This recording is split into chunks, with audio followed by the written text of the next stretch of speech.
Les vraies voix Sud Radio, 17h-19h, Philippe David. Bienvenue dans Les vraies voix jusqu'à 19h sur Sud Radio. Au sommaire de cette émission, à 17h30, le grand débat du jour. Une surveillante poignardée à mort par un collégien en Haute-Marne. La journée d'hier a aussi été marquée par cette tuerie sans précédent en Autriche, à Graz, où 10 personnes ont été tuées par balle par un ancien élève dans un lycée. Un ancien élève qui s'est ensuite suicidé. Alors parlons vrai, est-ce que certains jeunes hyper violents sont irrécupérables? Et à notre question du jour, Nogent, Graz, peut-on mettre fin à l'ultra-violence de certains jeunes? Vous dites oui à 57%. Vous voulez réagir? Vous êtes éducateur, psy, prof. Venez nous donner votre avis au 0826 300 300. Nous aurons avec nous Rebecca Ayoun, psychologue clinicienne et psychothérapeute spécialisée dans l'enfance et l'adolescence, qui exerce dans un centre médico-psycho-pédagogique. À 18h40, le coup de projecteur des vraies voix. Après le drame d'hier, François Bayrou veut interdire la vente de couteaux aux mineurs. Le Premier ministre ouvre aussi le débat sur les portiques dans les établissements scolaires.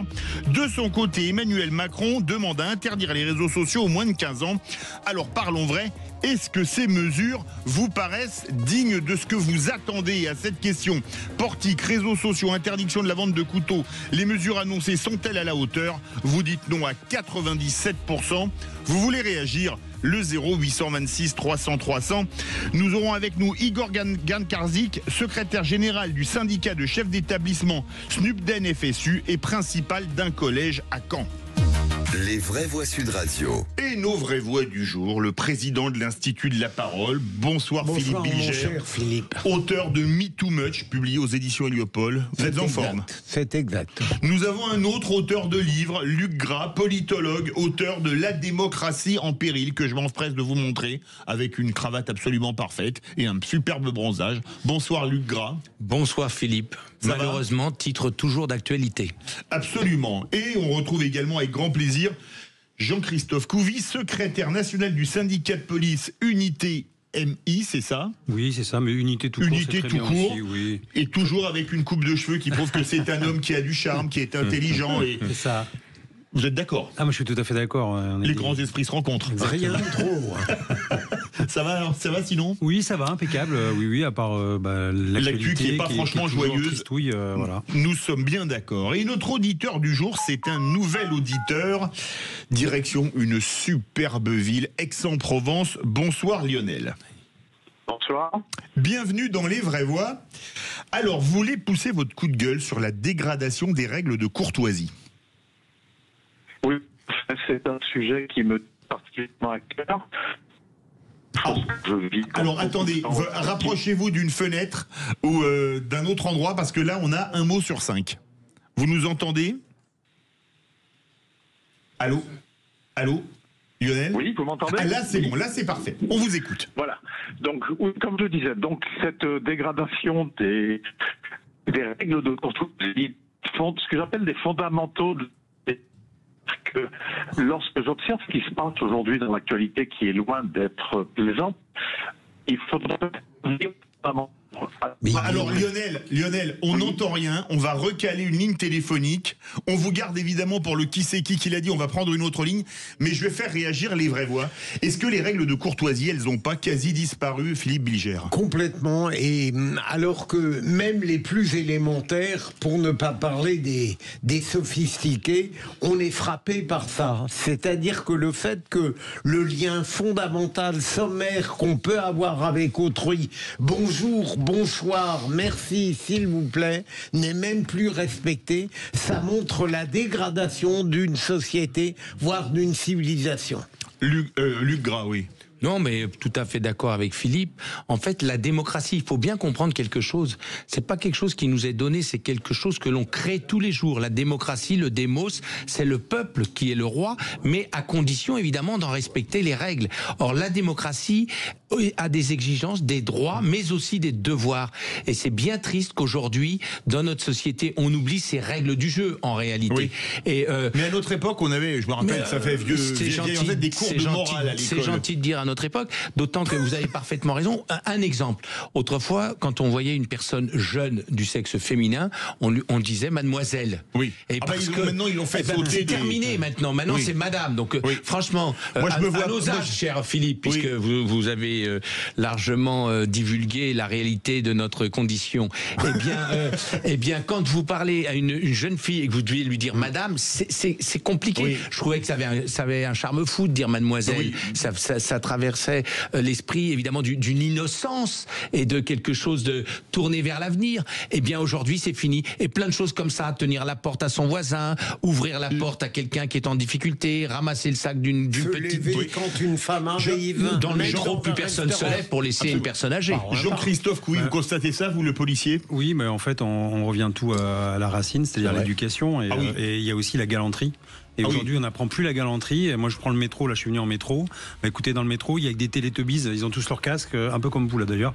Ils ont tous leur casque pour le travail. Ils ont tous leur casque dans le métro. En fait, les gens sont isolés. Ils sont dans leur bulle. Ils se regardent même plus. Ils se parlent plus. Ils disent plus bonjour. Il y a une personne âgée qui rentre. Ils la voient même pas. Donc, on est obligé de se laisser la place. Alors, il y a quelques îlots de résistance quand même, parce que je vois aussi quelques jeunes qui sont bien éduqués, qui se lèvent spontanément et qui laissent leur place aux personnes âgées ou handicapées, etc. Merci beaucoup. Dans quelques instants, le réquisitoire du procureur, sur quoi allez-vous requérir, monsieur le producteur? Ça va vous plaire, mon cher Philippe, l'affouérisme culturel. On dit affouérisme. Oui, mais moi je prononce à ma manière. Parce que vous prononcez tellement bien l'anglais que j'aurais aimé l'entendre en espagnol. Allez, on se retrouve dans quelques instants. Afuera. Sud Radio. Parlons vrai. Parlons vrai. Sud Radio. Parlons vrai. Sud Radio. Parlons vrai. Les vraies voix Sud Radio. 17h-19h. Philippe David. Retour des vraies voix avec Philippe Bilger, Luc Gras, Jean-Christophe Couvi et, comme nous sommes à quelques jours de la fête des pères, on va vous faire un magnifique cadeau. Oui, vous pouvez gagner un bracelet de la collection Lettres du vent à la française avec les initiales du prénom livré dans un coffret cadeau. Finition dorée, intégralement fabriqué en France, confectionné à l'Amiens, cordon garanti à vie, résistant à l'eau et sans allergène. Et vous permettez, Philippe Bilger, je vais demander à Jean-Christophe Couvi de nous donner, comme il est policier, un chiffre entre 1 et 10, mais qui ne soit pas le 17 et pas le 22, comme il est policier. Allez-y, un chiffre. Comme ma date de naissance. Le 6e appel au 0826 3. C'était pas le 6 juin au moins. Ah bah si, bon anniversaire. Oui, j'ai pas mis la mode au pays en débarquant un 6 juin. Bon anniversaire, c'est ça. Le 6e appel au 0826 300 300 gagne un bracelet cadeau de fête des pères de la collection Lettres du vent à la française. Et on se retrouve tout de suite pour les vraies voix. Et avec vous, Félix Mathieu, quels sont les 3 mots dans l'actu? Eh bien, les 3 mots, c'est résistance, silence et enfant. On va parler du gouverneur démocrate de la Californie qui en appelle à la résistance contre la politique de Donald Trump dans un discours choc sur fond de tension à Los Angeles. On va parler aussi du narcotrafiquant Mohamed Amra. Il a gardé le silence tout à l'heure devant les juges spécialisés à propos de son évasion sanglante d'il y a un peu plus d'1 an. Et puis du gouvernement donc qui s'attaque à la tendance du No Kids. Figurez-vous, il proposera un badge pour les lieux jugés accueillants envers les plus petits, envers les enfants. On se retrouve tout de suite. Les vraies voix Sud Radio, le réquisitoire du procureur, Philippe Bilger. Et votre réquisitoire, monsieur le procureur, je vais vous le lancer en espagnol puisque vous êtes un polyglotte reconnu par les auditeurs des vraies voix. Viva el afuerismo cultural. Vive l'afuérisme culturel. Que vous êtes doué pour les langues, mon cher Philippe. Plus sérieusement, et d'ailleurs le sujet que j'ai choisi n'est pas anodin, on commence sérieusement à discuter aujourd'hui le fait que des subventions sont données par des pouvoirs de droite, sont supprimées par des pouvoirs de droite à des associations culturelles de gauche. Alors on invoque des raisons budgétaires, mais derrière il y a probablement des raisons plus profondes qui font que des pouvoirs de droite aujourd'hui en ont un peu assez de subventionner des activités culturelles de gauche qui ont le droit d'exister bien naturellement, mais qui doivent trouver elles-mêmes des sources de financement. Et ces associations sont d'autant plus insupportables qu'elles n'hésitent pas dans leur spectacle culturel à critiquer la droite qui les subventionne. Alors, bien sûr, la gauche affirme que c'est faire de l'idéologie, mais lorsque la droite les subventionnait, elle ne considérait pas que c'était de la politique.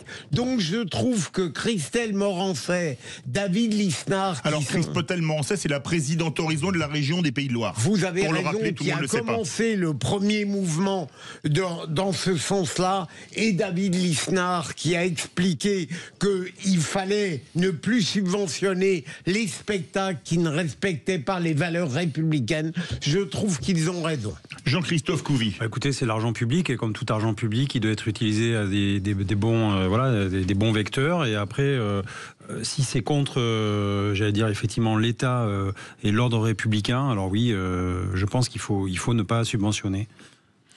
Eh bien, moi, je serais un peu réservé sur cette observation. C'est ça le débat, mon cher Philippe. Oui, bien parce sûr. que pour moi, la démocratie, c'est l'expression de tous. Et c'est d'ailleurs la raison pour laquelle je ne comprends pas qu'on ferme des radios ou des télévisions. C'est la liberté. Donc, chacun doit pouvoir s'exprimer avec sa sensibilité, nonobstant évidemment le fait qu'on doit respecter les règles républicaines. Mais qu'il y ait des spectacles de gauche, je ne sais pas très bien ce que c'est d'ailleurs, et des spectacles de droite, ça ne me dérange pas dès lors qu'il y a le pluralisme. Enfin, et j'en finis, je comprends. Je vais quand même trouver des circonstances atténuantes au procureur Philippe Bilger, parce que c'est vrai que pendant des décennies, on a eu les DRAC qui n'aidaient et les subventions n'allaient qu'aux spectacles dits de gauche. Donc peut-être que c'est un retour de balancier. La réalité, c'est qu'il faut que les spectacles vivent des subsides du peuple. C'est le peuple qui acquiert ou pas le soutien à un spectacle, ça doit venir de là, le soutien. Les subventions en matière de spectacle ne devraient pas être en fonction de la couleur politique. Merci beaucoup Philippe Bilger pour cet excellent réquisitoire, comme d'habitude. Tout de suite, les 3 mots dans l'actu de Félix Mathieu. Les vraies voix Sud Radio. Bonsoir Félix. Bonsoir. 3 mots qui sont résistance, silence et enfant. L'heure est venue de résister. Discours choc du gouverneur de la Californie. Les tensions entre le président Trump et l'État fédéral et l'État de la Californie montent encore d'un cran avec des renforts militaires dans Los Angeles. Pendant ce temps, Elon Musk regrette d'avoir été trop loin dans ses critiques contre son ancien copain de la Maison Blanche. À suivre aussi, Mohamed Amra garde le silence face au juge sur son évasion meurtrière de mai 2024 à Incarville. Ses avocats dénoncent le manque de confidentialité des échanges avec leurs clients à l'isolement. Et puis les enfants, c'est pas comme les chiens, c'est autorisé ici. Le gouvernement va bientôt proposer un badge pour le dire et pour s'opposer à la tendance du No Kids. Les vraies voix Sud Radio.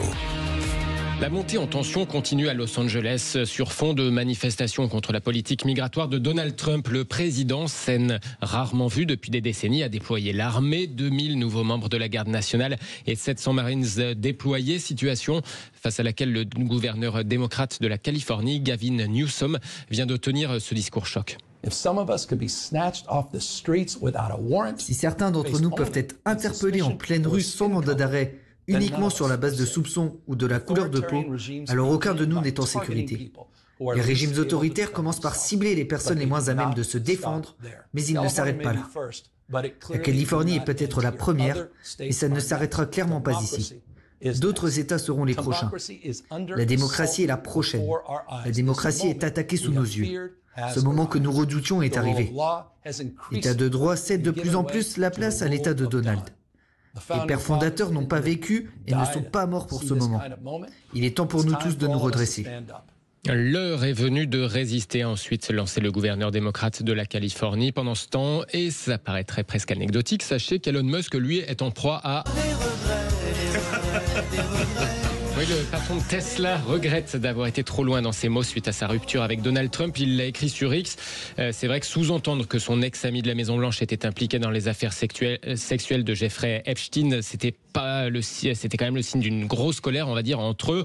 Je regrette certains de mes messages sur le président Trump la semaine dernière. Ils sont allés trop loin, écrit sur X Elon Musk, en identifiant d'ailleurs le président qui, depuis ça, l'ignore superbement. C'est plus son copain. Une question à tous pour une réaction rapide.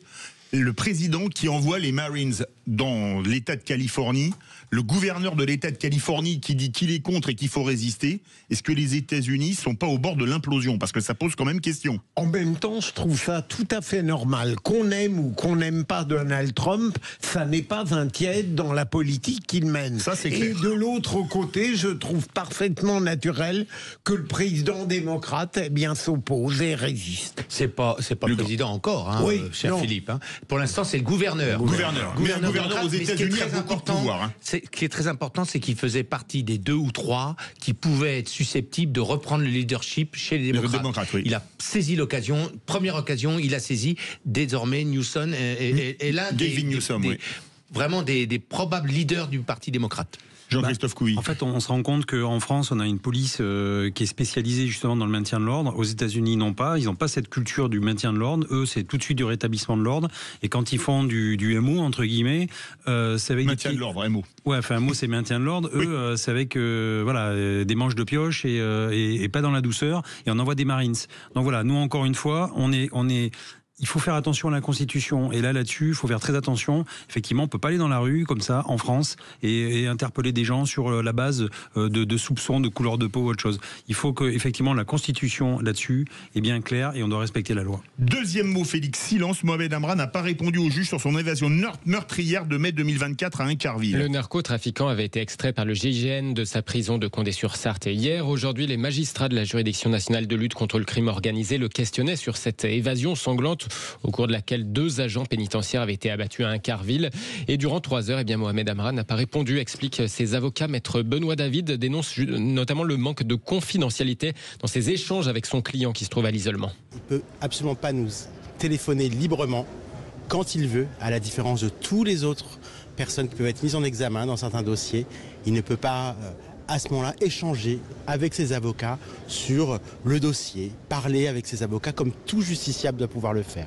Et c'est un réel problème, au-delà de la pression qui est mise aussi sur les magistrats pour empêcher une quelconque extraction, pour venir ici, alors qu'il en va l'intérêt d'une bonne justice. Une bonne justice a certes un coût, mais elle n'a pas de prix dans une société démocratique. Benoît David, avocat de Mohamed Amra au micro de l'AFP, la procureure avait expliqué que ce serait compliqué, que ça ralentirait l'enquête d'imaginer les magistrats se déplacer vers la prison avec tous les scellés qu'ils peuvent être amenés à opposer pendant l'interrogatoire. Troisième mot, enfant, le gouvernement entend s'attaquer à la tendance du No Kids. Oui, autrement dit, ces hôtels, ces restaurants, ces commerces qui interdisent leur accès aux enfants. Jusqu'ici, c'est vrai qu'on voyait plutôt ça pour nos amis les animaux, mais ça se fait de plus en plus de prohiber aussi les enfants pour laisser les adultes tranquilles. Tendance inquiétante, juge le gouvernement, qui va donc bientôt proposer un badge pour les lieux jugés accueillants, au contraire, envers les plus petits. Si les lieux publics répondent à tous les critères, ils pourront arborer ce logo rouge qui représente une poussette associée au slogan « Le choix des familles ». Dispositif annoncé chez nos confrères de TF1 par la haute commissaire à l'enfance, Sarah El Haïry. Ce qui se passe chez nous, c'est qu'on est en train d'importer de manière totalement sourde une tendance américaine et asiatique qui dit c'est interdit aux enfants.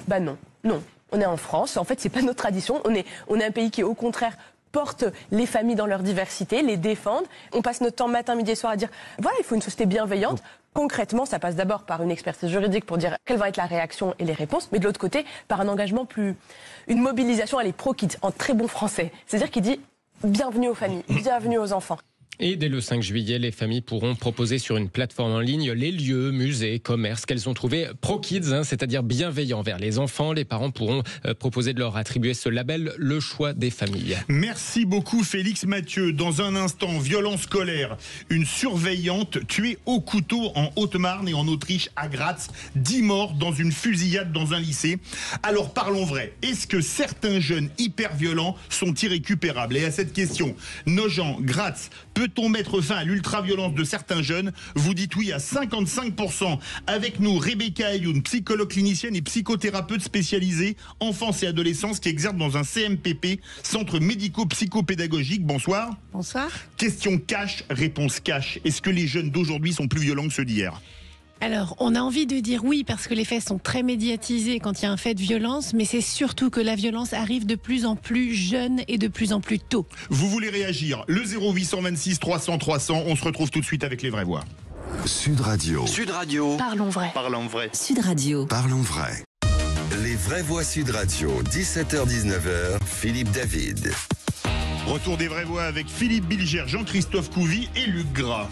C'est l'heure du grand débat. Les vraies voix Sud Radio, le grand débat du jour. Une surveillante poignardée à mort par un collégien en Haute-Marne. La journée d'hier a été aussi marquée par une tuerie sans précédent en Autriche.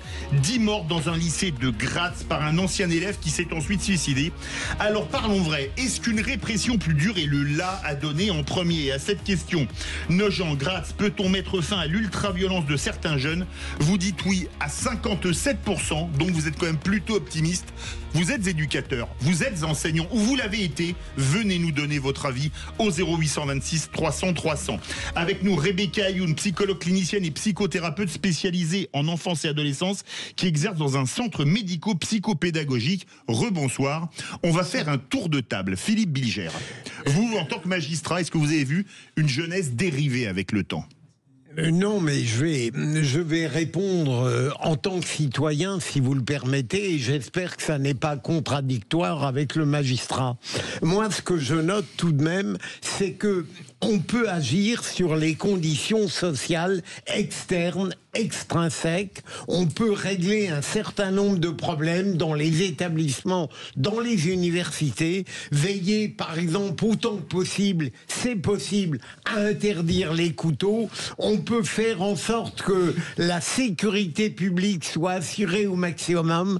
Mais il faut accepter l'idée que d'abord, on n'éradiquera jamais cette violence. Il y aura toujours une forme de délinquance ou de criminalité. Et deuxième élément, il y a des surgissements qui viennent de psychologie totalement perturbée qui ne permettent pas une action immédiate pour y résister. Et donc, notamment à Nogent, qui pouvait penser, même s'il y avait eu des signes avant-coureurs... Parce qu'il avait notamment tenté d'étrangler un autre élève. Que ce garçon de 14 ans poignarderait cette assistante.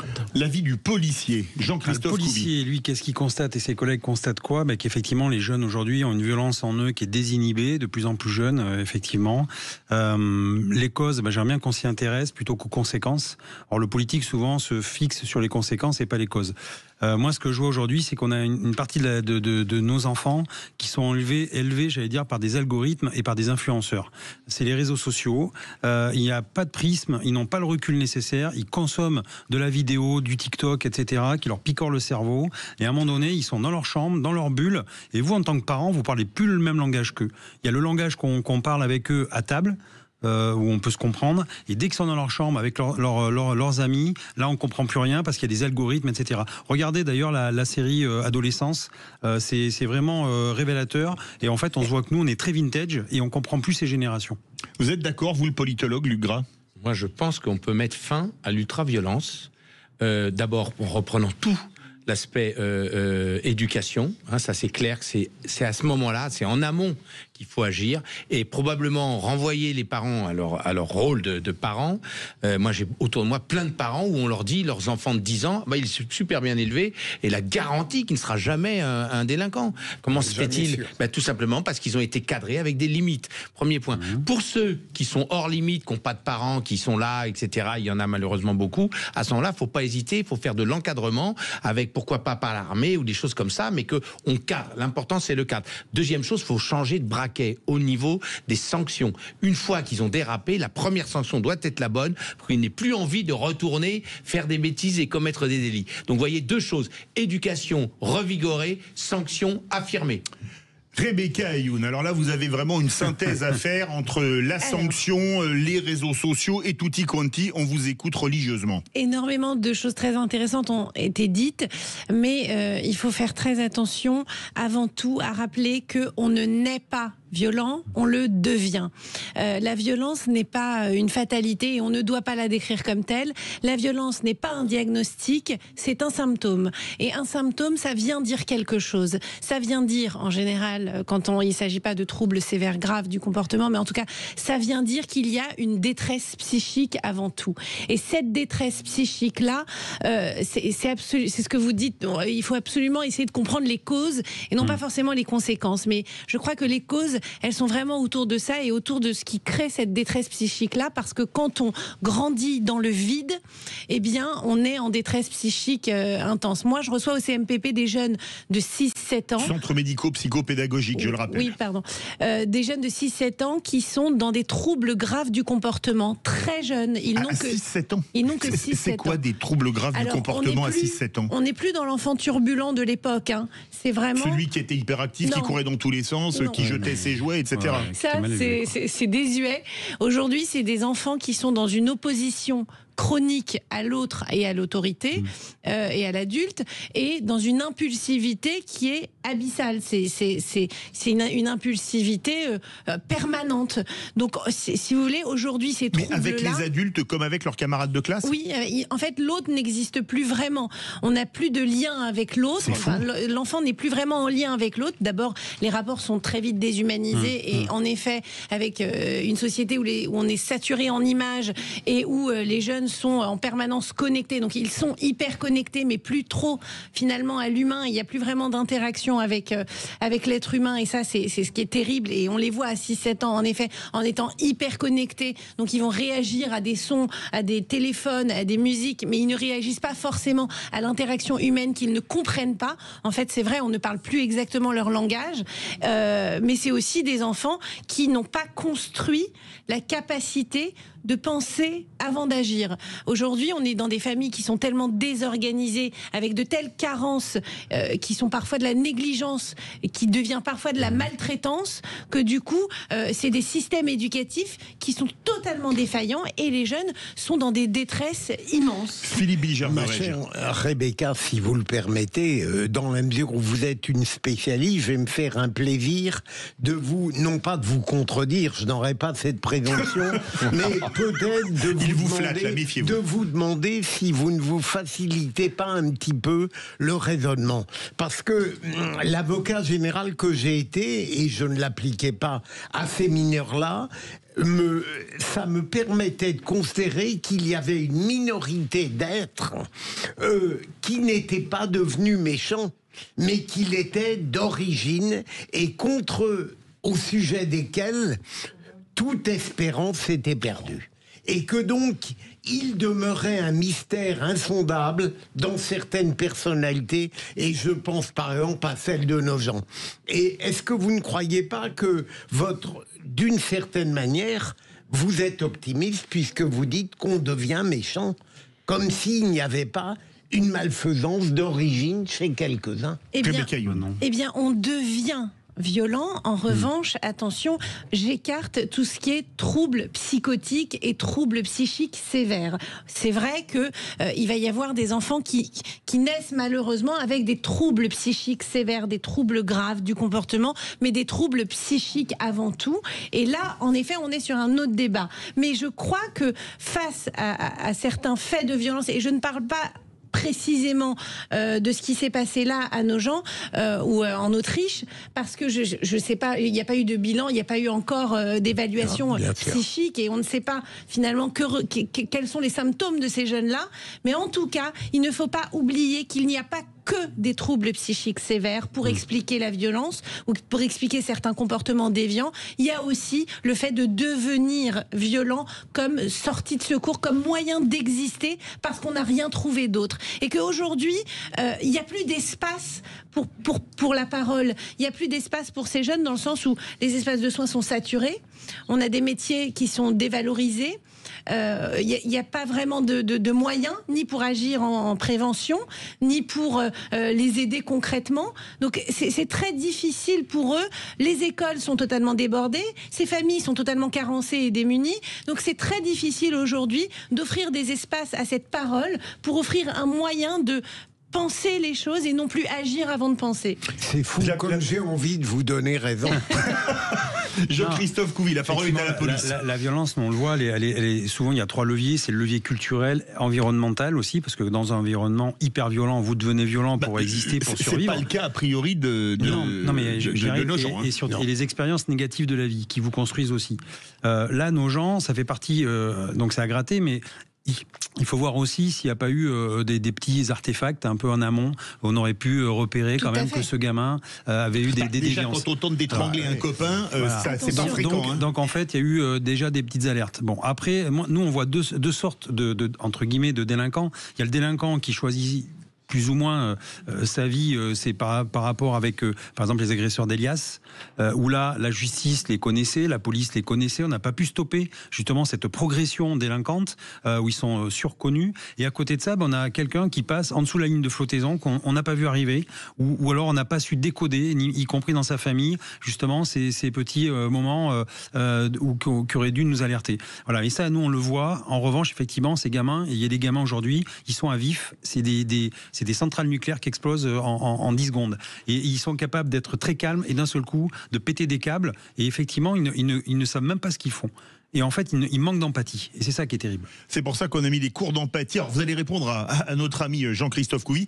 On a mis des cours d'empathie à l'école. Est-ce que ça peut être suffisant, vu toutes les carences qu'il y a, même à 6-7 ans? Non, mais je pose la question. Alors, vous avez raison. Suffisant, je ne sais pas, mais il faut bien commencer par quelque chose et essayer d'avoir toujours de l'espoir. Je veux dire, si on n'espère plus, si on n'essaye pas de comprendre, c'est peine perdue et on ne fera pas avancer les choses. Comprendre, c'est pas excuser. On essaye juste de voir comment on peut faire pour moduler un peu les choses et faire en sorte que la société ne soit pas de nouveau victime de ça et qu'on ne se retrouve pas à devoir être confronté à ce genre de comportements totalement dangereux, violents et qui font très peur et qui nous poussent à avoir des discours très stigmatisants parce qu'on est dans la peur. Mais c'est vrai que non, je crois qu'il faut avant tout essayer de reprendre ce travail en amont et les petits moyens comme ça, peut-être à l'école, ces cours d'empathie, pourquoi pas. Moi, je crois qu'il faut tenter beaucoup de choses et notamment les espaces de soins qui doivent avoir plus de moyens. Luc Gras. Et après, on part au 0826 300 300.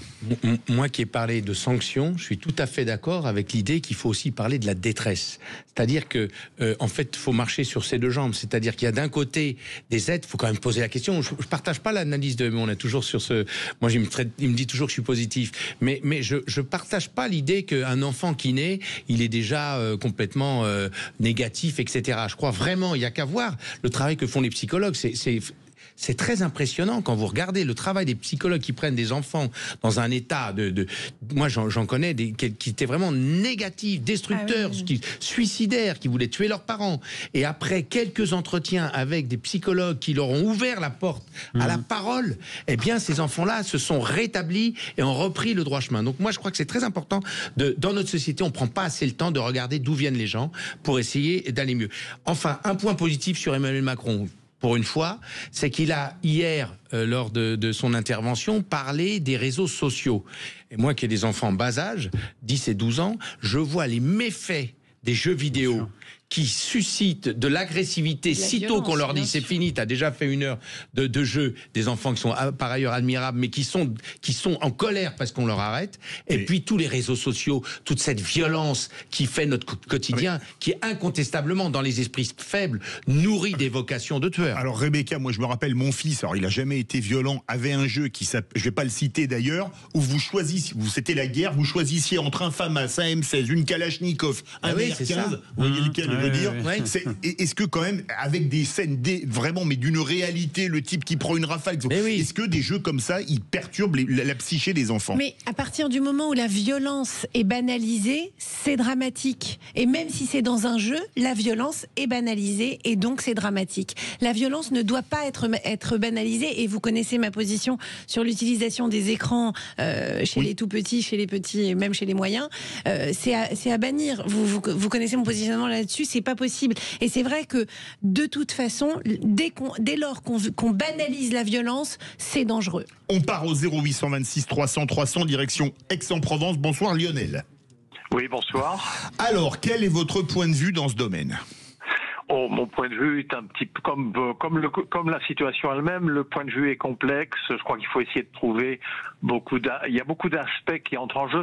Le représentant de la police a soulevé un point qui me semble important. Oui, Jean-Christophe, excusez-moi, a soulevé un point qui me semble important, qui est celui du milieu social et de la culture dont on vit. Je crois que ça, c'est quand même un facteur très très important. Alors même si ce gamin, celui dont nous parlons, Nogent, venait d'une famille a priori qu'on va classer de normale, mais il y avait quand même des antécédents. Quelqu'un qui essaie d'étrangler un collègue de classe, bon, ça me semble quand même être un signal d'alarme intéressant.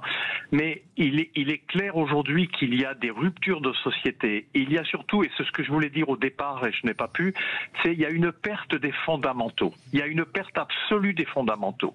Et là, je vais lancer peut-être un pavé dans la mare, mais je voudrais revenir aussi aux enseignants. Pour être respecté, il faut être respectable. Et si l'on regarde, moi j'ai connu les vieux instituteurs à blouse, j'ai connu les leçons de morale, j'ai connu des choses comme ça, et vous savez, ça posait des fondamentaux. Il y avait une notion, une phrase, moi j'avais un instituteur qui avait une phrase remarquable, il disait « ce n'est pas bien ». Et quand il avait dit ça, il avait tout dit. Et on avait tout compris. Or ça, cette phrase, elle n'existe plus aujourd'hui. Elle n'existe plus, elle a été perdue, et ce qui a été perdu également, c'est tout le principe de la courtoisie, du respect mutuel, du comportement en société, tout part, et à partir de là, il n'y a plus de règles. Et quand il n'y a plus de règles, c'est le chaos, et le chaos, c'est la loi du plus fort. Restez avec nous, Lionel. Rebecca Ayoun, ce que dit Lionel, on en parlait tout à l'heure avant l'émission, nous qui sommes, sauf vous Jean-Christophe, plus que quinquagénaires, on a connu les cours de morale, moi j'avais même des blouses à l'école primaire, vous voyez un peu, et on a l'impression que la désacralisation de l'enseignant, de l'adulte, de l'éducateur a fait où on en est aujourd'hui. Je crois qu'il y a un vrai travail à faire au niveau des métiers de l'éducation, du recrutement, de la valorisation. Il y a quelque chose à faire au niveau de l'éducation parce que, en effet, les règles, le cadre imposé par l'école, sacré, les valeurs de la République, tout ça, c'est plus du tout ce que c'était avant. Et en effet, ça pousse à de la violence. Le fait de désacraliser la République, l'école, les structures, le cadre, ça n'a plus d'importance. C'est plus nécessaire. On estime que c'est pas comme ça qu'un enfant va s'épanouir. Je crois qu'il y a beaucoup de choses à revoir à ce niveau-là. Et moi, je suis totalement d'accord. Revenir à quelque chose de plus ancien en termes de modèle de l'éducation, oui, ce serait très bien, je crois. Un mot, Philippe Bilger, pas qu'il y a quelque chose de pire, parce que pour revenir à cet enfant de Nogent-sur-Marne, c'est Nogent, pas Nogent-sur-Marne, c'est pas le même. Nogent, j'ai l'impression parfois, oui, en Haute-Marne, j'ai l'impression parfois, ça n'est même plus un arbitrage entre le bien et le mal à faire, c'est qu'ils ignorent ce qu'est véritablement le bien ou le mal. Ah oui, complètement. Il n'y a plus de limite, il n'y a plus de lien à l'autre, il ne sait plus ce qui est bien et ce qui est mal. On est dans une violence totalement désinhibée, oui, tout à fait. Donc vous êtes d'accord avec moi? Un peu pessimiste. Un petit peu. Merci beaucoup, Rebecca Ayoun. Est-ce que vous êtes... Oui, allez-y.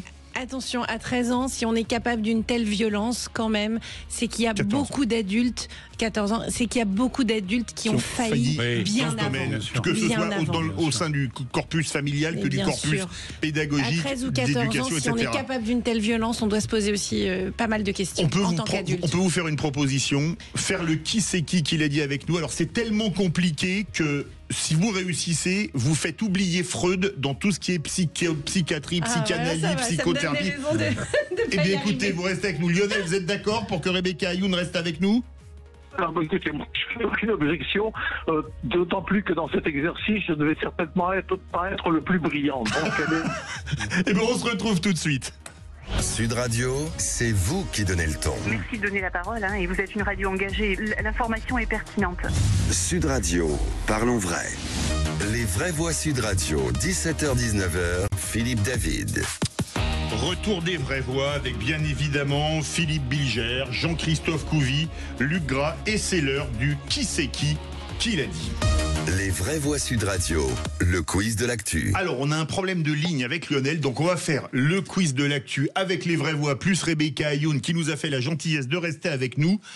Alors, je vous propose une chose, comme Rebecca n'a fait qu'une seule fois le qui c'est qui l'a dit, c'est elle qui répond en premier, et après, c'est la foire d'empoigne. Vous êtes d'accord? Gagner. Non, bon, alors, eh bien, on ne le fait pas parce qu'il va encore râler. Allez, tout le monde répond en même temps. Qui c'est qui l'a dit?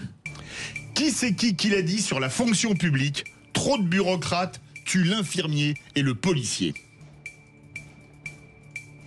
C'était ce matin. Oui, celle qui est venue. Non, c'était pas franchement celle, hein, mais. C'est un homme? Si c'est pas celle, oui, c'est un homme. La santé? Non. Ah, non, pas du tout. Non, c'est pas quelqu'un de la. On laisse Rebecca peut-être et après on peut parler. Non, allez-y là maintenant. Ciotti? Non. Eh bien non, c'était David Lisnard, président de l'association des maires de France, qui était ce matin sur Sud Radio. Et j'en ai parlé tout à l'heure. Mais en plus, j'ai regardé la rediff. Oui. Mince. Non, écoutez, je vous mets 3 points, non, c'est bon, il va râler. Qui c'est qui l'a dit sur barbare en sauvagement des civilisations? Ces mots ne correspondent pas à la réalité. C'est une femme. Ah bah non. C'était ce matin encore? Elle l'a dit ce matin, mais pas sur Sud Radio. Pas nous? Non. Une présidente, Yael Brinet? Oui, Yael Braun-Pivet, bonne réponse de Luc Gras. C'est son style. C'est son style. Genre, hein. Non, mais c'est son style. C'est un peu mi-chèvre, mi-chou. Hein. Mi-fesse, mi-quoi? Mi-chèvre, mi-chou. Je vous en prie. Non, je reprends textuellement ce qu'il vient de dire. Ah non, il a dit chèvre. Qui c'est qui l'a dit sur le meurtre d'Elias? Le mot barbare est parfaitement approprié. C'est une femme aussi. Ah, une femme? Ah, non. Oui. Marine Le Pen. Une présidente. Marine Le Pen. Non, une présidente de région. Morancet. Non. Delga. Non. Non. Plus au nord. Plus au nord, attends, une présidente de région. Vous n'êtes pas inspiré aujourd'hui, hein? Mais non, de région. Non. Mais si c'était ce matin, moi j'étais au conservatoire avec mes enfants. Une présidente de région. C'était Valérie Pécresse, présidente de la région Île-de-France. Il va falloir réduire la quantité de somnifères, les vraies voix. Qui c'est qui l'a dit? Sur l'assassinat de Mélanie en Haute-Marne, la classe politique participe à la brutalisation de ce monde. C'est encore une femme. Connue pour ses vestes. Tondelier. Bonne réponse, il a été plus rapide que vous. J'avais dit ton. Non, mais il a dit Tondelier. Mais ton, c'est vrai que c'est important. Oui. Il y a un ton pour tout, Philippe Bilger. Excellent. Bravo. Elle est très bonne. Qui c'est qui l'a dit? On doit protéger l'école et celles et ceux qui la font vivre. En tout cas, c'est vrai. Bonne réponse de Luc Gras. Bravo. Eh bien, écoutez, il est en forme, Luc Gras. Hein. Qui c'est qui l'a dit? Il y a une immense responsabilité dans cette classe politique qui est au pouvoir et qu'il faut changer. Ce ne sont pas ceux qui ont échoué qui pourront apporter des solutions. Une femme ou un homme? Un homme. Bardella. Non. Jacobelli. Non. Chenu. Non. C'est pas du RN, c'est pas loin, mais c'est pas le RN. Ciotti. Bonne réponse de Philippe Bilger qui marque ses 3 premiers points. Comme ça, il sera pas Fanny. Qui c'est qui l'a dit? Nous avons été kidnappés dans les eaux internationales. Rima Hassan. Non, Greta Thunberg. Vous l'avez dit en même temps? Ah oui, il l'a dit, Rebecca. Un petit peu avant Philippe. Alors, Philippe Bilger l'a dit en premier. Oui, mais je suis Ce serait élégant de le laisser à Rebecca. C'est normal. Bien sûr. J'ai jamais vu Bilger comme ça. Je sais pas ce qu'elle lui a fait la psychologue. Qui c'est qui l'a répondu à Greta Thunberg? Je pense qu'Israël a suffisamment de problèmes pour ne pas aller kidnapper Greta Thunberg. Détends-toi, Greta, détends-toi. Trump. Bonne réponse de Philippe Bilger, dont la magnanimité. Ouais, non, je vous le Eh bien, laisse. écoutez, vainqueur Luc Gras, 9 points. Philippe Bilger, 6 points grâce à magnanimité. À sa magnanimité, 3 points pour Rebecca. La police, vous avez appelé, ça va répondre. Jean-Christophe Couvi. Moi, je passe pas ma vie devant les écrans. Bravo. C'est dommage, j'allais dire que c'était une victoire collective. Allez, dans quelques instants, on se retrouve pour la suite des vraies voix. Évidemment, je vais pousser un coup de gueule. Tiens, quand des faits divers deviennent des faits de société, mais qu'on ne veut pas le voir. Allez, on se retrouve tout de suite pour les vraies voix et surtout pour le journal avant. Sud Radio. Sud Radio. Parlons vrai. Parlons vrai. Sud Radio. Parlons vrai. Vraie voix Sud Radio. 17h-19h. Philippe David. Retour des vraies voix avec Philippe Bilger, Jean-Christophe Couvi, Luc Gras. Ça va les vraies voix en forme? Très bien. Oui, toujours. Ça vous dirait d'écouter le répondeur? Eh ben c'est parti. Richard de Toulouse ou Montauban, ça à voir avec. Maintenant, Montauban, c'est mieux depuis qu'ils sont qualifiés pour le top 14. Je vous appelle, c'est au sujet du crime de la surveillante. C'est un coup de gueule, en fait, pour dire que plus de bleus ne protège pas. Les gendarmes étaient présents, la surveillante est décédée. Cette personne aurait été protégée si cet élève avait été exclu on s'aperçoit qu'il avait quand même tenté d'étrangler notre élève, il avait été puni pour d'autres choses. Pour moi, aujourd'hui, on ne peut pas garder des élèves qui ne respectent pas des règles minimales. Plus de bleu, c'est pour faire plaisir aux vieux, hein, comme disait l'autre. Voilà mon coup de gueule. Vrai, quand on essaye d'étrangler, quand même, c'est pas anodin. Ah, mais bien sûr. S'il avait été exclu, en plus, on le colle ambassadeur harcèlement. Oui. Non mais plus de bleu, attention là, on se méprend. Ça, c'est pas un délinquant classique. Il n'était pas connu des services de police et de justice. Non. Donc du bleu, oui, parce qu'il faut qu'on occupe le terrain pour la délinquance classique. Là, c'est quelqu'un, encore une fois, qui est passé en dessous des lignes de flottaison. Moi, 2 mots simplement. Il faut changer de braquet. Il faut des sanctions immédiates. Parce que dès qu'il y a un comportement de cette nature-là, il faut savoir sanctionner. Ce qui fait que les gens dérapent de plus en plus, c'est qu'il n'y a pas de limite. Donc il faut les mettre, les limites. Allez, tout de suite, on a notre gagnant. Direction Clermont-Ferrand. Bonsoir, Denis. Bonsoir. Alors, vous pouvez remercier Jean-Christophe Couvi puisque vous avez été le 6e appel au 0826 300 300. Vous pouvez remercier la police. Voilà. Et vous avez gagné. C'est cadeau, c'est le service public.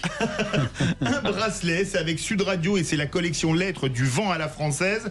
Un bracelet avec initiale du prénom, livré dans un coffret cadeau du Vent à la Française avec finition dorée, intégralement fabriqué en France, confectionné à la main, cordon garanti à vie, résistant à l'eau et sans allergène. Beau cadeau de fête des pères. Ben, c'est gentil, merci. Je suis content, puisque la fête des pères est dimanche. Voilà. Et ben ça tombe très bien. Ça va aller très vite. Vous allez le garder ou qu'est-ce que vous allez en faire? J'ai dans l'idée peut-être de l'offrir à mon petit-fils. Pour qu'il l'offre à son père, donc à mon fils. Ah bah très beau. Bon, comme il a 3 ans, ça tomberait pas trop mal. Ah oui, c'est bien. C'est tout mignon. Vous écoutez Sud Radio régulièrement à Clermont-Ferrand ou on nous écoute sur 88.1? Ouais, 88.1, ouais, de temps en temps sur le DAP, mais rarement parce que j'ai qu'un poste sur le DAP, mais autrement, oui, 88, ça passe bien, il n'y a pas de souci. Là, je l'ai dans l'atelier, là, je suis en train de réparer une vieille mobilette, un peu le 64, si ça peut c'est pas récent, ça, c'est à 40 ans, ça. Ah oui, elle est de 72, oui, tout à fait. Ah bah, même 55, oui. Oui, voilà, c'est ça. J'étais en train de la faire redémarrer. Ah bah écoutez, il faudra qu'un de ces quatre vous veniez dans les vraies voix qui font rouler la France. On va les faire ce soir pour nous parler des 104, 103, etc. 104. Ça nous rajeunira pas. Merci à vous, Denis de Clermont-Ferrand, et merci d'être fidèle à Sud Radio. Allez, on se retrouve dans quelques instants pour le coup de gueule et l'info en plus.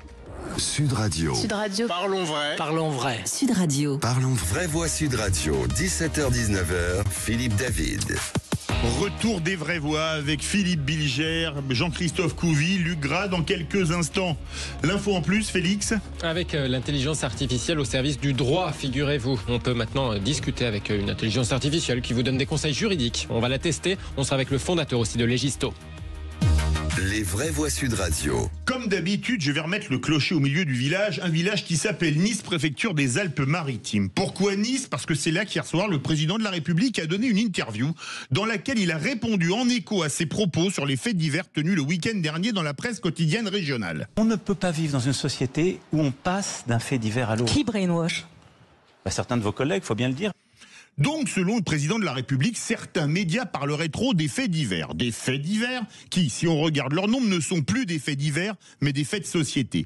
En effet, comment oser parler de faits divers sur les attaques au couteau quand on voit les chiffres terrifiants du nombre d'attaques? En 2024, 10 397 attaques à l'arme blanche ont eu lieu sur toute la zone police nationale, hors zone gendarmerie et hors préfecture de police de Paris, c'est-à-dire 28 par jour, sans compter la principale ville de France, sans compter la zone gendarmerie qui représente une grande partie du territoire, et sans compter les victimes qui, sachant que la justice ne fera rien, préfèrent ne pas porter plainte après avoir donné leur téléphone portable ou leur casquette.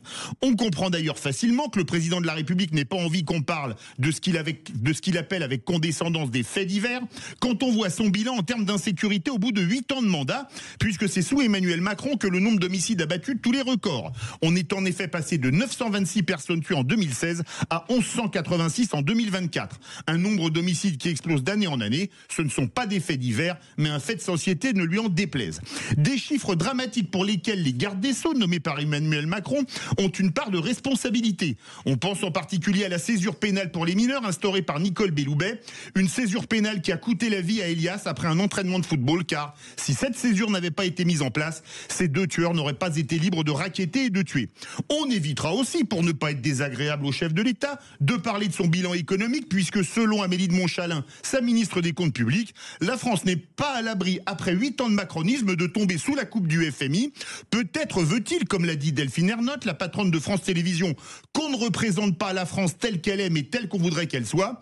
Il y a en revanche un domaine sur lequel Emmanuel Macron s'est exprimé lundi, dans lequel son expertise est incontestable, les abysses, ce à quoi il a conduit le pays. Philippe Bilger. À un moment donné, vous avez pointé ce qui me paraît la grande faiblesse d'Emmanuel Macron, au milieu d'autres. C'est qu'il ne veut pas admettre que son grand échec, c'est le régalien, et comme il ne veut pas l'admettre, il traite avec condescendance, voire mépris, tous ceux qui y attachent de l'importance, je veux dire, la majorité des citoyens. Et au lieu de s'en prendre et de pourfendre tout ce qu'il y a de dévastateur dans le message, il décrit le messager, les médias, qui ne font que rendre compte de l'état de sauvagerie de la France aujourd'hui. Luc Gras et Jean-Christophe Couy, rapidement, dans l'ordre que vous voulez. Simplement, vous avez mis le doigt, cher Philippe, sur les deux sujets qui reviennent en permanence dans les sondages, c'est-à-dire cette faillite d'Emmanuel Macron sur les questions de sécurité, et aussi sur les questions de pouvoir d'achat. Et donc là, on a un président qui est complètement déconnecté par rapport aux Français, parce que les préoccupations des Français, il en parle comme des faits divers. Ce ne sont pas des faits divers, ce sont des obsessions aujourd'hui des Français.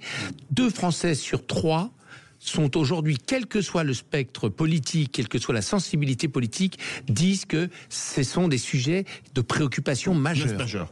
Jean-Christophe Couy. Moi j'ai des chiffres aussi, effectivement, aujourd'hui la France, c'est 1000 agressions par jour, 600 cambriolages par jour, 3 meurtres par jour, c'est 330 vols par arme à feu, 700 vols de véhicules par jour, 1110 escroqueries par jour. Donc en fait, à un moment donné, effectivement, il y a des chiffres qui parlent le même. Et donc, dont acte. Et nous, notre job, c'est de lutter contre ça. Et on a besoin d'aide, on a besoin des politiques, et on a besoin qu'un État soit fort. Et je suis d'accord avec Maître Bilger.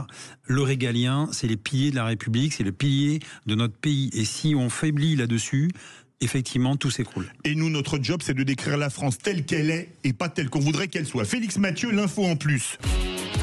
Les vraies voix Sud Radio. Un avocat vient de lancer un site pour mettre l'intelligence artificielle au service de l'accès au droit. Le site Légisto propose de répondre à vos questions juridiques sur le ton de la conversation, avec des réponses précises tirées des sites officiels du droit français, comme par exemple Légifrance. Pour en parler, nous sommes en ligne avec son fondateur. Bonsoir Thierry Coty. Thierry Coty, est-ce que vous nous entendez ? Il a répondu. Je vous entends. Ah, bon. Alors on vous entend. Alors avant d'en parler justement avec vous de ce site Légisto, on vient de tester à l'instant la version gratuite. Petite démonstration. Bonjour. Comment puis-je vous aider sur une question juridique aujourd'hui ? Bonjour. Un centre de livraison fait beaucoup de bruit la nuit à côté de chez moi. Je n'arrive plus à dormir. Que dois-je faire ? Si le bruit nocturne est anormal et répété, vous pouvez invoquer le trouble anormal de voisinage. Commencez par contacter la mairie ou déposer un recours amiable. Si rien ne change, vous pouvez saisir le tribunal judiciaire en invoquant l'article R1336-5 du Code de la santé publique. Mais souvent, un courrier recommandé avec mise en demeure à l'exploitant peut suffire. Allez, deuxième petit test. Je suis vraiment persécuté. Imaginons, j'ai fait réparer à mes frais une fuite de gaz sur le palier dans les parties communes donc de l'immeuble où j'habite. Et j'aimerais qu'on me rembourse, mais le syndic fait la sourde oreille. En principe, les réparations des parties communes sont à la charge de la copropriété et donc du syndic. Si vous avez avancé les frais, vous pouvez demander un remboursement. D'abord, envoyez une lettre recommandée avec accusé de réception au syndic en exposant les faits avec les justificatifs des dépenses engagées. Si cela reste sans réponse, vous pouvez saisir le conseil syndical ou envisager une mise en demeure. Le syndic a une obligation d'entretien des parties communes, selon l'article 18 de la loi du 10 juillet 1965. Si nécessaire, vous pouvez saisir le tribunal judiciaire pour forcer le syndic à rembourser ses frais. Et voilà, il a qu'à bien se tenir, hein, le syndic. Je reviens à vous, maître Thierry Coty. C'est pas un peu la fin de votre métier d'avocat, ce site Légisto que vous lancez ? Ou alors le début. le début d'une nouvelle activité. C'est-à-dire pour être plus précis, pour accompagner dans les faits, au-delà de ces conseils d'ordre général. Non, ça peut être très précis, ça peut répondre à des questions extrêmement précises dans tous les domaines. C'est le but de Légisto. Alors, j'insiste sur le fait que c'est legisto.fr. .fr. Oui. Qui se base donc sur, par exemple, Légifrance, hein, c'est ça. Votre idée, votre intention, c'est aussi de démocratiser l'accès au droit. Vous avez dit qu'il y avait quelque chose à faire là-dessus. Oui, bien sûr qu'on a besoin de démocratisation du droit. Je pense qu'on est arrivé avec legisto.fr, j'insiste, à quelque chose qui est vraiment très efficace aujourd'hui. C'est purement conversationnel. Il n'y a pas d'écrit, donc les gens en ont besoin et on s'aperçoit, ce sont les statistiques, qu'environ 40% de la population française n'a pas vraiment accès au droit et ne demande pas un accès au droit. C'est ce qui permet aujourd'hui d'avoir un accès total à tous les droits. Alors évidemment, il y a des droits de plus en plus pointus, mais le principe de base est d'avoir un accès très général au droit, de pouvoir poser n'importe quelle question et d'avoir une réponse. Si la réponse peut être trop pointue, à ce moment-là, Légisto conseille de se référer à quelqu'un, un spécialiste, un avocat spécialiste, mais c'est assez rare. Dans 98% des cas, Légisto est capable de répondre. Et on va bientôt avoir une version en langue étrangère. Hein. Ça pourra, pourquoi pas, aider des investisseurs étrangers qui voudraient un peu comprendre notre droit. Non. La version fonctionne dans toutes les langues. Ah, déjà. Mais elle limite. Oui, elle fonctionne dans toutes les langues officielles, mais elle est simplement limitée aujourd'hui au droit français. Et nous sommes en train de travailler sur tous les droits étrangers. Alors, ça va se faire évidemment progressivement. Oui. Merci Thierry Coty, fondateur de legisto.fr. Merci beaucoup à vous. Allez, tout de suite, on va se retrouver avec les vraies voix pour le tour de table de l'actualité. Restez bien avec nous sur Sud Radio. Sud Radio. Sud Radio. Parlons vrai. Parlons vrai. Sud Radio. Par les vraies voix Sud Radio. 17h-19h, Philippe David. Retour des vraies voix avec Philippe Bilger, Jean-Christophe Couvi, Luc Gras. Et c'est l'heure du tour de table de l'actualité. À table, c'est correct. Je vais te dire, c'est sérieux et puis c'est même grave. Il faut se poser les bonnes questions. Pourquoi en sommes-nous arrivés là? Je pense que votre question est idiote. Ça dépasse tout ce que j'ai pu imaginer. Le tour de table de l'actualité. Et Philippe Bilger à croire que la jeunesse est nostalgique des années 50. Oui, j'ai été très intéressé par un article du Parisien qui a fait un reportage, une petite enquête sur la confrontation entre un professeur très âgé qui était professeur de maths et de jeunes élèves de 6e. Et ce qui m'a frappé, c'est que la personne, le professeur d'un certain âge, a montré les exercices qu'il faisait à l'époque et la manière dont il écrivait. Il a gardé les cahiers de l'époque, il les a présentés et les élèves d'aujourd'hui ont été absolument éblouis par d'abord la difficulté des exercices, ils n'ont pas su le faire. Ensuite, par la qualité de l'écriture du professeur, un jeune élève, monsieur, vous écriviez trop bien, et par au fond, ce qui m'a frappé, c'est qu'au lieu de se moquer de cette qualité, de cette excellence de l'époque, ils ont été vraiment très admiratifs, ce qui montre bien qu'en définitive, ceux qui pensent que les élèves d'aujourd'hui attendent avec une sorte de plaisir la dégradation de l'enseignement, c'est absolument le contraire. On pourrait leur enseigner l'excellence. Qu'est-ce que vous en pensez, Jean-Christophe? Moi, je pense qu'effectivement, aujourd'hui, on a voulu tout révolutionner. Encore une fois, moi, j'ai 2 filles. Quand on parle des mathématiques, par exemple, il y en a effectivement qu'elles ne comprennent pas parce que c'est difficile à expliquer. Retirez les mains parce qu'elles empêchent le votre voix de passer dans le micro. Excuse-moi. Haut les mains.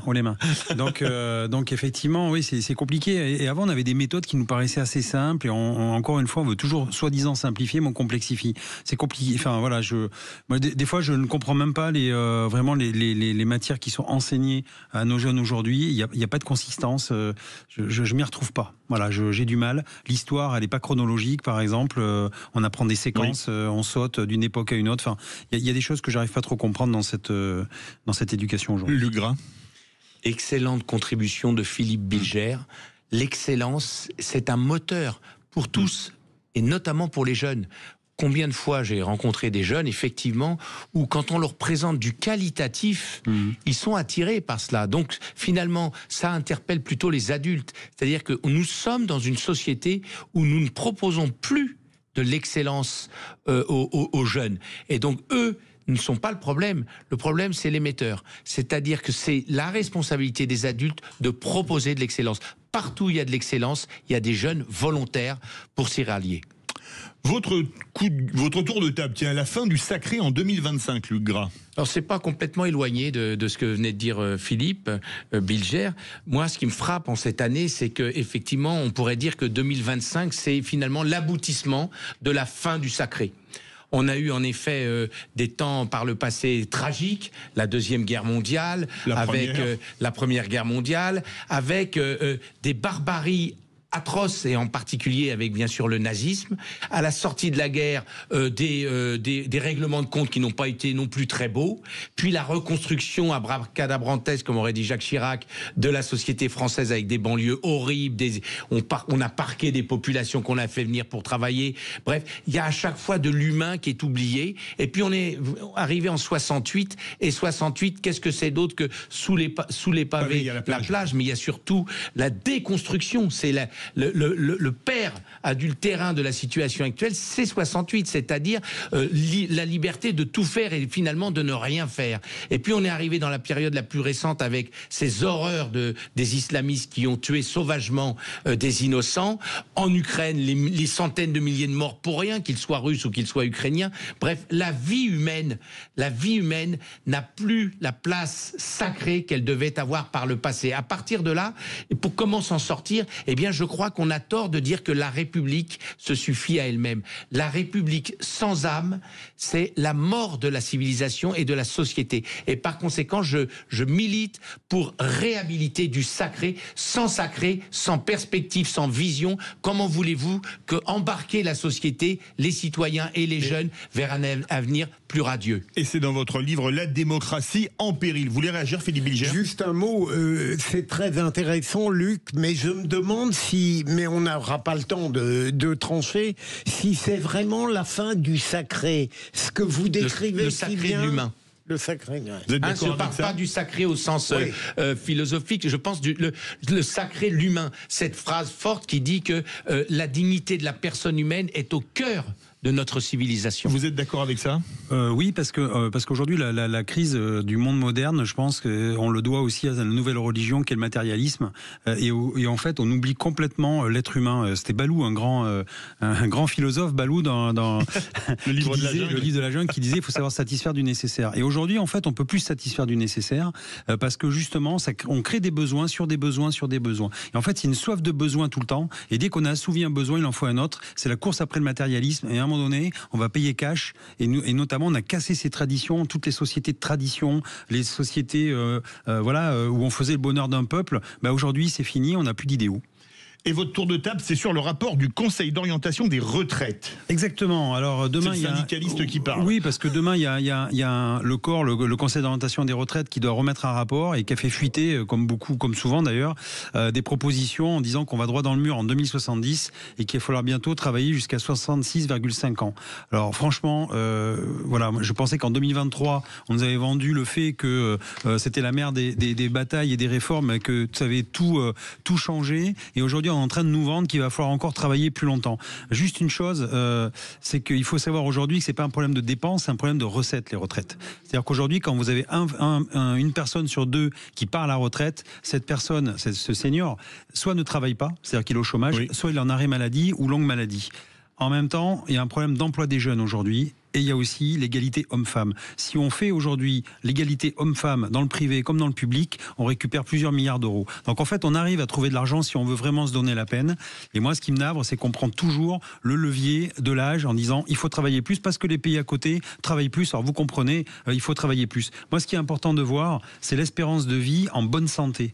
Et alors, par exemple, quand vous regardez les chiffres de la France en 2023, l'espérance de vie en bonne santé, elle est de 66,9 ans pour la femme, 65,5 ans pour l'homme. C'est-à-dire que vous allez à la retraite et vous savez très bien qu'il vous restera très peu de temps après pour vivre.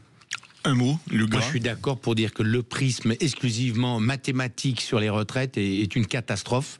J'insiste beaucoup sur le fait de la motivation au travail. Et puis, en démocratie, 2 Français sur 3, depuis janvier 2023, sont contre cette réforme systémique et mathématique. Donc, il faut inventer autre chose. Il faut évidemment prendre en considération tout cela. Mais le résultat va être tout simple. C'est que comme on n'arrivera pas à équilibrer, et même en retardant, eh bien, ça va développer la retraite par capitalisation. On va tout droit à la retraite par capitalisation parce que les efforts en termes d'ingénierie concernant les retraites n'auront pas été menés à bien.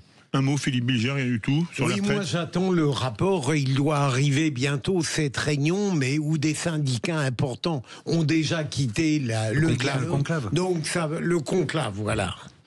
Allez, dans un instant, après le drame, François Bayrou veut interdire les couteaux aux mineurs. Macron cible les réseaux sociaux et le gouvernement relance le débat sur les portiques à l'école. Alors parlons vrai, est-ce que ces mesures vous paraissent adéquates? Et cette question, portiques, réseaux sociaux, interdiction de la vente de couteaux, les mesures annoncées sont-elles à la hauteur? Vous dites non à 98%. Avec nous Igor Garnkarzik, secrétaire général du syndicat de chefs d'établissement, SNUPDEN FSU et principal d'un collège à Caen. Bonsoir. Bonsoir. Une question cash, réponse cash. Est-ce que personnel de l'éducation nationale, que ce soit prof, proviseur, principal ou personnel d'éducation comme surveillant, c'est devenu un métier à risque? C'est hélas devenu un métier à risque et ces derniers mois, ces dernières années le montrent. Maintenant, ce que nous souhaiterions, c'est qu'on s'attaque véritablement au problème de fond et qu'on ne reste pas à la surface des choses.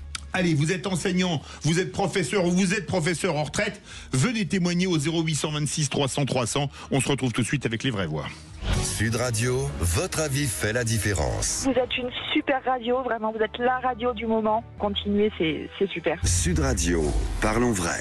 Les vraies voix Sud Radio, 17h-19h, Philippe David. Retour des vraies voix avec Philippe Bilger, Jean-Christophe Couvier et Luc Gras. Après le drame d'hier, François Bayrou veut interdire la vente de couteaux aux mineurs. Le Premier ministre ouvre aussi le débat sur les portiques de sécurité aux entrées d'établissements. De son côté, Emmanuel Macron s'engage à interdire les réseaux sociaux aux moins de 15 ans. Et on vous pose, parlons vrai, est-ce que ces mesures sont applicables? Et à la question portiques, réseaux sociaux, interdiction de la vente de couteaux, les mesures annoncées sont-elles à la hauteur? Vous dites non à 98%. Vous voulez réagir? Le 0826 300 300. Avec nous Igor Garnkarzik, secrétaire général du syndicat de chefs d'établissement SNUPDEN FSU et principal d'un collège à Caen. On va faire un tour de table rapide. Philippe Bilger, ses propositions, c'est cotère sur jambe de bois? Non, mais je dirais que même si elles peuvent apparaître insuffisantes, elles représentent un progrès si elles sont mises en œuvre. Les contrôles, par exemple, au lieu d'être aléatoires, s'ils devenaient obligatoires à l'entrée des établissements, permettraient peut-être de déceler les quelques couteaux qui restent. C'est lors d'un contrôle hier qu'il y a eu le drame. Et qui, malheureusement, autorisent les pires transgressions. Mais là où votre interrogation est pleine de sens, on ne peut pas s'arrêter là. Il est évident que si on se contente de mettre en œuvre ces données matérielles, certes nécessaires, on n'arrivera pas à éradiquer ce climat de violence qui parfois surgit de manière totalement erratique de jeunes destinés qu'on n'imaginait pas voués au pire. L'avis du policier, Jean-Christophe Couvier. Le policier, lui, dit qu'il aime bien se mettre au niveau des agents et faut toujours se mettre au niveau des hommes. Donc, quand on décline comme ça des grandes décisions, notamment les portiques, moi je veux bien, mais alors qui va être à côté des portiques, derrière les portiques? Qui va faire la police? Comme on peut se faire poignarder, qui va protéger ceux qui surveillent les portiques? Et après, il faut trouver aussi une fluidité parce que quand vous avez un amas de personnes devant une entrée, ça fait une cible potentielle pour des terroristes. Les portiques, il n'y en a déjà même pas dans tous les commissariats. Ça n'empêchera pas des jeunes de faire des imprimantes 3D, enfin des couteaux en imprimante 3D ou des couteaux en céramique, parce que ça ne détectera pas, ça ne sera pas détecté au portique. Enfin, encore une fois, voilà, on veut y mettre des moyens. Je peux comprendre. C'est pour marquer des esprits, pour taper fort. La vente au couteau, c'est pareil. Déjà, on se demande même comment c'était déjà toléré pour les mineurs. Mais voilà. Et encore une fois, derrière, on s'attaque pas aux causes, on s'attaque aux conséquences. Et moi, ce qui m'intéresse, c'est les causes. Et les Français d'ailleurs le demandent, il faut serrer la vis, il y en a marre maintenant.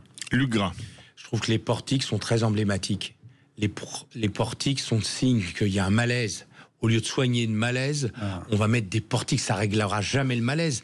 Les portiques ne remplaceront pas les parents. Les portiques ne remplaceront pas. On est dans une société, on va mettre des portiques, on va contrôler les couteaux, ça va faire des embouteillages, c'est anxiogène à mort, etc. Donc on règle pas le problème. Il y a quand même 97% des auditeurs qui ont du bon sens, qui trouvent que c'est ce qui est rare, hein. Ce qui est rare qu'on ait des chiffres comme ça. Mais sur Sud Radio, là, c'est quand même 98%. Oui.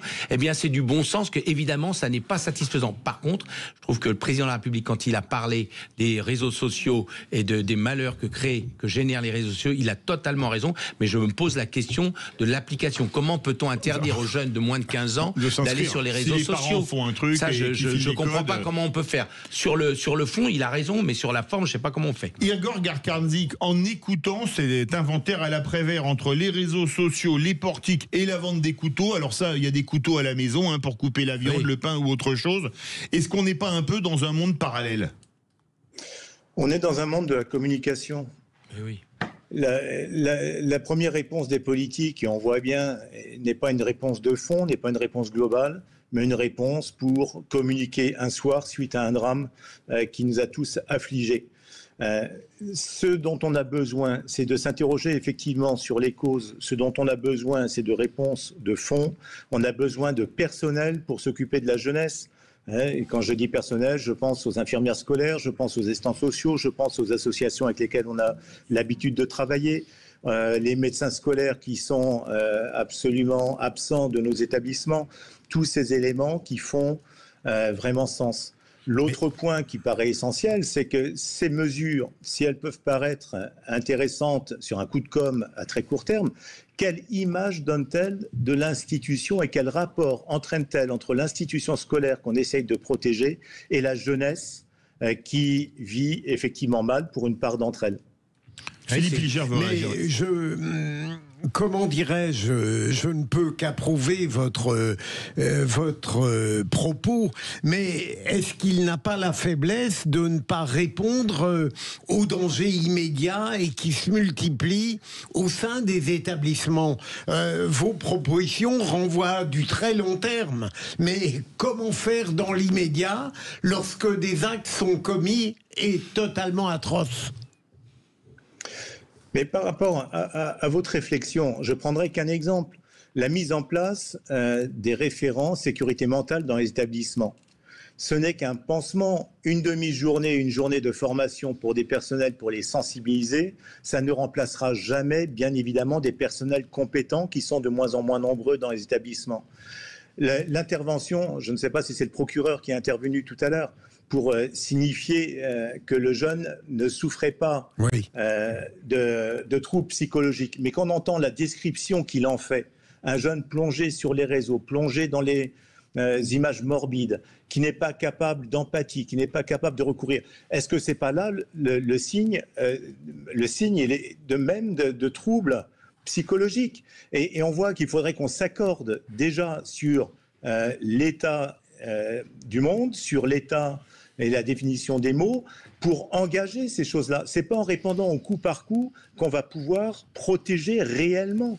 On va être sur la surface des choses, on va être dans l'illusion, et on voit bien que les drames qui se succèdent ne peuvent pas s'autoriser à avoir ce type de solution à très court terme. Donc effectivement, il faut renforcer là où il y en a besoin les mesures de sécurité. Les portiques, c'est complètement illusoire. L'interdiction de vente des couteaux aux moins de 18 ans, c'est une évidence, mais d'après les informations de la presse, le jeune a pris un couteau de cuisine, donc on voit bien que ce serait inopérant dans la situation qui nous occupe. Ce dont on a besoin, c'est de rétablir cette confiance entre l'institution, donner aussi des perspectives d'espoir aux jeunes, qu'ils ne soient pas sous la pression, qu'ils ne soient pas en permanence sur des représentations négatives du monde qui les entoure, à travers les réseaux où là, effectivement, il y a quelque chose d'immédiat à faire pour réguler les réseaux qui sont effectivement une source de troubles très importants. Deux observations. Je me pose la question, a-t-on réellement la volonté dans nos sociétés de régler ces problèmes? Est-ce que finalement cet individualisme dont vous parliez, débridé, cette absence d'altérité, de fraternité républicaine, etc., est-ce que finalement c'est pas grave, parce qu'en réalité il y a un système qui est en place et qui fait que ça tourne. Bon, il y a des faits divers, etc. Et le deuxième point, c'est que moi je suis toujours très prudent par rapport au fait de légiférer à chaud sur sur l'émotion et sur des moments évidemment tragiques, parce que ce qui était très bien dit par monsieur, c'est que ça jette l'opprobre et le soupçon sur le plus grand nombre.